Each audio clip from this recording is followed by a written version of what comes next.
What is up? Got my man's 06 RSX doing some air conditioning work today. All right, so got a 2006 Acura RSX Type S. AC is cutting out after about 10 minutes of driving. After this car pretty much warms up, the air conditioner gets hot. Okay, so right now it was cold, it's starting to warm up, and now it's gonna get hot. All right, so a little background on this. My buddy just bought this car. We don't know anything about it. We don't know what's been fixed and what hasn't been fixed.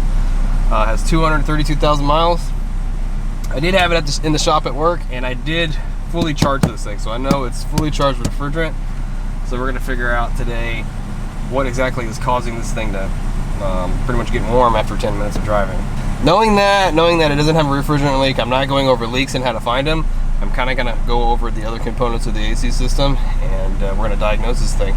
Okay, so first step with a situation like this where we're not diagnosing leaks is when the car is running, we're gonna take a look at the compressor, which is way down here on this car.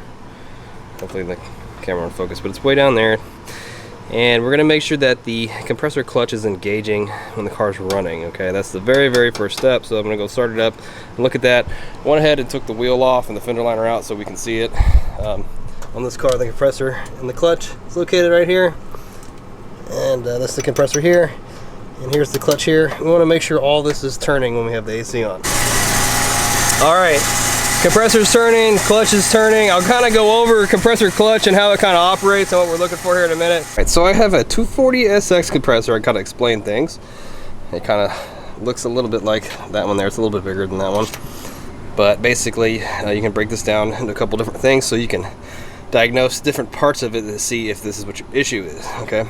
So you have the body, which controls pressure and the fluid that runs through it. Then you have this part here with the pulleys, which controls the on and off function of the actual pump itself, okay? So you can test this differently than this, okay? So you have, basically, you actually have about 3 different failure points within one of these.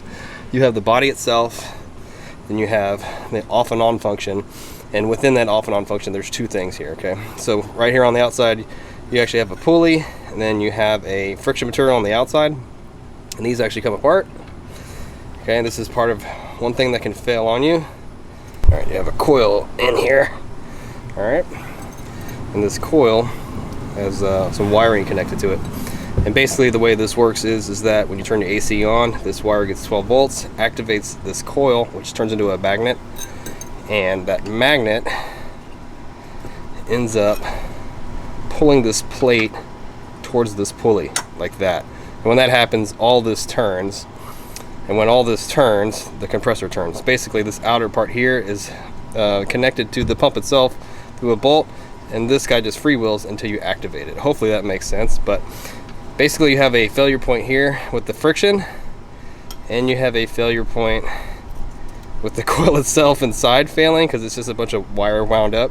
It can fail, it can burn. And then you actually have the inside of the compressor, it can fail too, because it has a bunch of moving parts. So we're gonna test that here in a minute to find out if I have a bad friction material, or if I have a bad coil, bad wiring, or actually a bad pump itself. All right, so the first thing we're gonna test is we're gonna test the actual pressure part of the compressor to see if it's putting out exactly what it's supposed to be putting out as far as pressures go, and you can do that with a gauge set. I have a gauge set hooked up right now. So I got the gauge set hooked up. High side port, low side port. What I'm gonna do is I need to go and start the car and open up these ports, and we're gonna look at these low side and high side readings. With the car running, we're looking on the low side about 39, 38, and we're looking at about 150 here on the high side. So what you're gonna wanna do now is you can pull up a chart to actually find out what the pressures are supposed to be. These are all over the internet. This is actually Acura's information here. In this first box here, we have the ambient temperature, then we have low side, high side, and what it's actually supposed to be.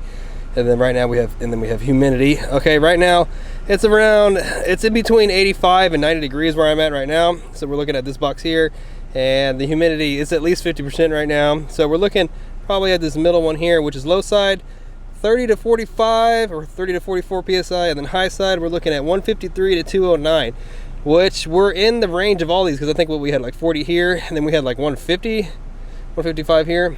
So it's within all the ranges according to the temperature. So that's good. And that shows that the compressor, the compressing side of it, the refrigerant side, is all good with this car. so we can move on to the next step. Oh, and if you wanted to know, this gauge set just came off Amazon. They're like $49, and they work pretty darn well for 49 bucks. All right, so I know that this part of the compressor, the actual pump side, it's pumping out the specified amount. It's doing what I want it to do. Now what you can kind of test is you can actually test the coil. There's actually two ways we're going to test this coil. We can test the resistance to find out if the coil is working, and then we can actually test to see if it's getting power, okay?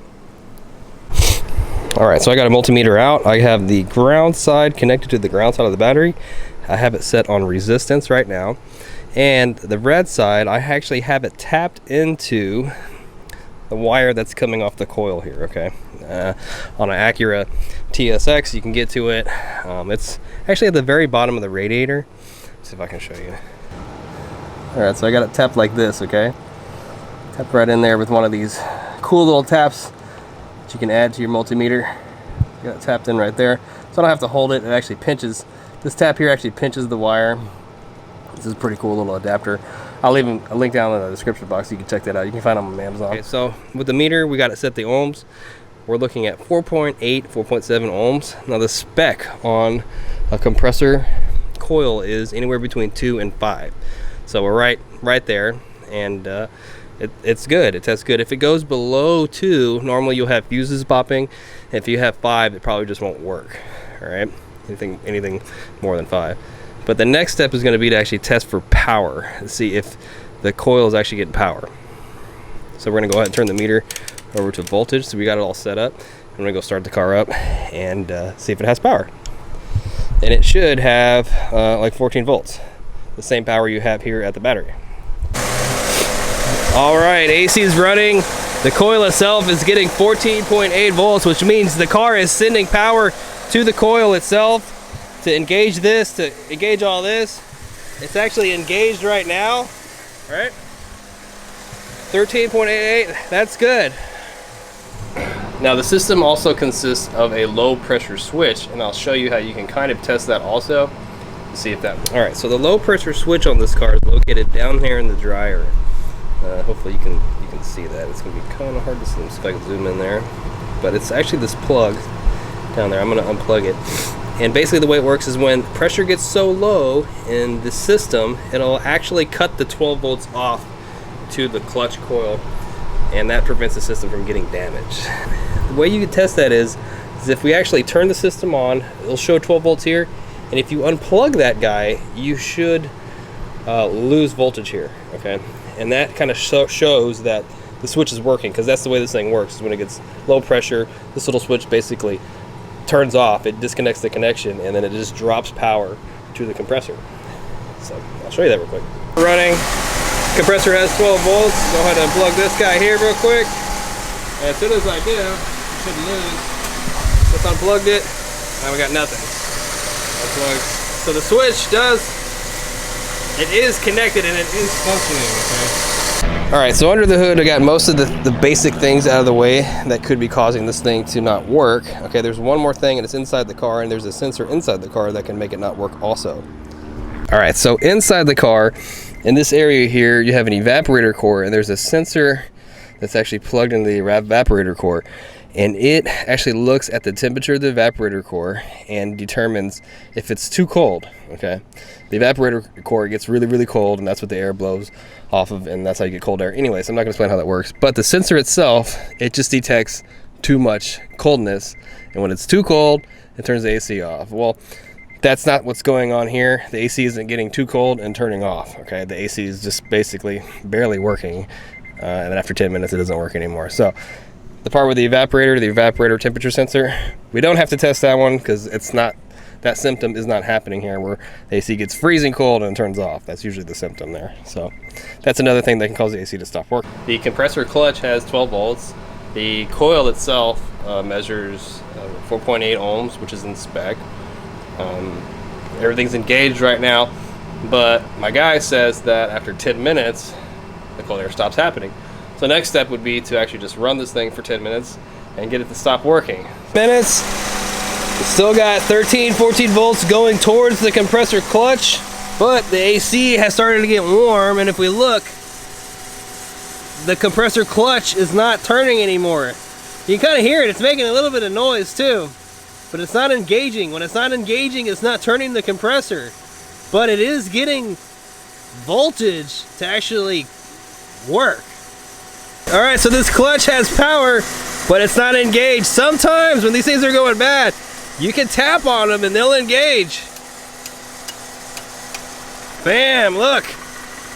Oh yeah, that definitely confirms that that guy is definitely worn out. All right, so what's happening with this car, I'm pretty sure, is when all this warms up, what's happening here is this part of the compressor, it's actually a friction material here and here, is really, really worn out, okay?